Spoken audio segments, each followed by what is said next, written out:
यही कारण है कि गया हर साल लाखों देश विदेश के पर्यटकों को अपनी ओर खींचता है। गया जी में शुक्रवार को प्रधानमंत्री नरेंद्र मोदी ने बिहार के गया में 12,000 करोड़ रुपए से अधिक की विभिन्न विकास परियोजनाओं का उद्घाटन और शिलान्यास किया।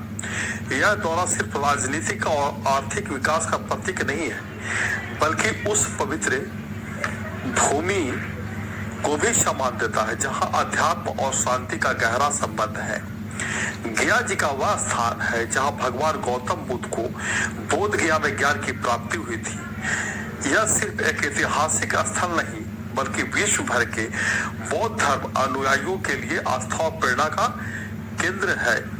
इतना ही नहीं, गया जी अपने सांस्कृतिक विरासत, प्राकृतिक खूबसूरती और अनोखी मान्यताओं के कारण दुनिया भर के टूरिस्ट को आकर्षित करता है। यही वजह है कि यहाँ हर साल लाखों की संख्या में देशी विदेशी सैलानी पहुंचते हैं।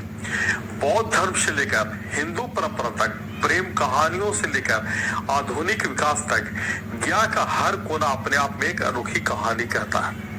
ऐसे में अगर आप भी बिहार घूमने का प्लानिंग कर रहे हैं तो चलिए जानते हैं क्यों गया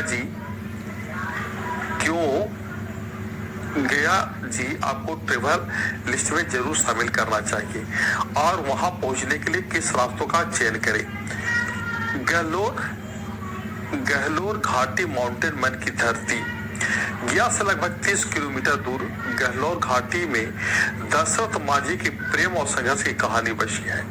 मांझी ने 22 साल तक पत्थरों को काटकर पहाड़ में रास्ता बनाया ताकि गांव वाले आसानी से अस्पताल पहुंच सके। यहाँ बना उनका स्मारक और द्वार देखने के लिए पर्यटक दूर दूर से आते हैं। इसे देखने के बाद हर कोई माउंटेन मैन की जिद और जज्बे को सलाम करता है। Floral biodiversity park. गया से करीब 35 किलोमीटर दूर डूभी के पीपर घाटी में बना फ्लोरल बायोडाइवर्सिटी पार्क प्रकृति प्रेमियों के लिए बेहतरीन जगह है। 64 हेक्टेयर में फैले इस पार्क में 250 से ज्यादा दुर्लभ और औषधीय पौधों की प्रजातियां देखी जा सकती है। यहाँ बांस की झोपड़ियां, हिरणों का दीदार और बच्चों के लिए अलग पार्क इस फैमिली पिकनिक स्पॉट भी बना देता है। डुंगेश्वरी पहाड़ी। गया से 12 किलोमीटर उत्तर पूर्व में स्थित डुंगेश्वरी पहाड़ी बौद्ध और हिंदू दोनों ही धर्मावलंबियों के लिए खास है। यहाँ स्थित महाकाल गुफा और प्राग बोधि गुफा दुनिया के प्राचीन गुफाओं में गिनी जाती है। नवरात्र के दौरान हिंदू श्रद्धालु का भीड़ उमड़ती है, जबकि साल भर बौद्ध पर्यटक यहाँ ध्यान और शांति की तलाश में आते हैं। Rubber dam. फल्गु नदी पर बना देश का सबसे बड़ा रबर डैम का नया टूरिस्ट स्पॉट है। 300 करोड़ की लागत से बने इस डैम की वजह से साल भर नदी में पानी रहता है। इतना ही नहीं, यहाँ शाम के समय लोग रंगीन रोशनी में सेल्फी लेते हैं। यही नहीं, पास ही स्थित विष्णुपद मंदिर में भगवान विष्णु के चरणों के दर्शन करने हजारों श्रद्धालु पहुंचते हैं। सीताकुंड। गया का सीताकुंड धार्मिक मान्यताओं के लिहाज से बेहद महत्वपूर्ण है। मान्यता है कि यही माता सीता ने राजा दशरथ का पिंडदान किया था। इसके अलावा यहाँ रेत के नीचे बहने वाली गुफा गंगा देखने को मिलती है। गंगा जी देखने को मिलती है। यही वजह है कि लोग अपने हाथों से रेत हटाकर इस पवित्र जल का दर्शन करते हैं, जिसके चलते सीताकुंड हिंदुओं के बीच सबसे खास स्थलों में गिना जाता है। अब है कैसे पहुंचे गया जी।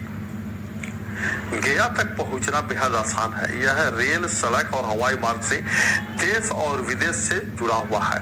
यहाँ का रेलवे जंक्शन दिल्ली, मुंबई, कलकत्ता और चेन्नई जैसे बड़े शहरों से कनेक्टेड है। इतना ही नहीं, गया का इंटरनेशनल एयरपोर्ट सीधे बैंकॉक, यांगून और पारिस शहरों से फ्लाइट सेवा देता है।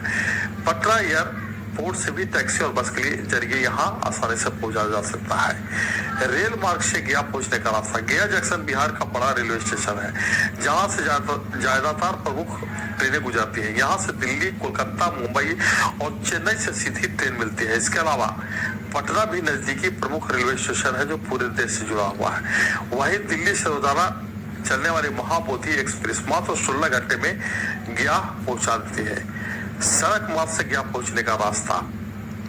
गया सड़क मार्ग से भी अच्छे से जुड़ा हुआ है। यहाँ स्थित ग्रैंड ट्रंक रोड, NH2 और अन्य राष्ट्रीय ग्रामीण राजमार्ग इसे उत्तर भारत से बड़े शहरों में से जोड़ते हैं। इसके अलावा रांची, जमशेदपुर, कोलकाता, वाराणसी, इलाहाबाद, कानपुर और दिल्ली जैसे शहरों से यहाँ आसानी से बस या निजी वाहनों से पहुंचा जा सकता है।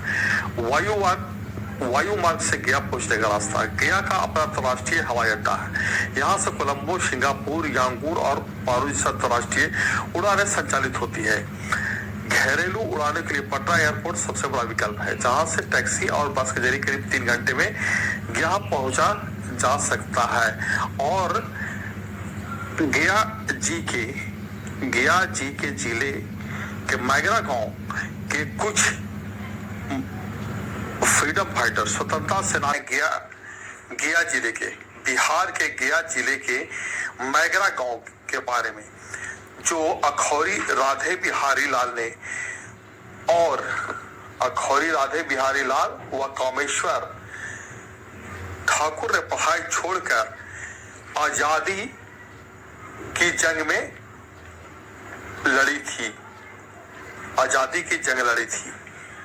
और चूंकि आज गया जी का बात हो रहा है, तो गया जिला के ये मैगरा के स्वर्गीय अखौरी राधे बिहारी लाल जी के बारे में बात कर रहे हैं, जो अगर बात नहीं करें तो अधूरा रह जाएगा। इसलिए स्वतंत्रता संग्राम में मैगरा की भूमिका भी काफी अहम रही है। यहाँ के 18 स्वतंत्रता सेनानियों ने देश को आजादी दिलाने में महत्वपूर्ण भूमिका निभाई। महात्मा गांधी के आह्वान पर पूरे देश में स्वतंत्रता संग्राम की चिंगारी भड़क उठी थी। पूरे देश में अंग्रेजी हुकूमत को खत्म करने व विदेशी सामान का बहिष्कार करने को लेकर आंदोलन किया जा रहा था। जगह जगह बैठकें की जा रही थी। उसी बीच मैगरा गांव के अखौरी राधे बिहारी लाल व कामेश्वर ठाकुर 1940 में रंगलाल उच्च विद्यालय सरघाटी में मैट्रिक की पढ़ाई छोड़ जगलाल महतो ब्रह्मदेव शास्त्री के संपर्क में आकर वहां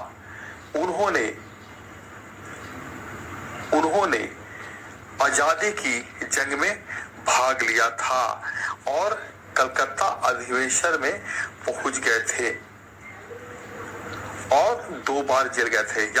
यही नहीं, स्वर्गीय अखौरी राधे बिहारी लाल को जब पेंशन लेने की बात सरकार द्वारा किया गया, तो उन्होंने पेंशन भी लेने से ठुकरा दिया था।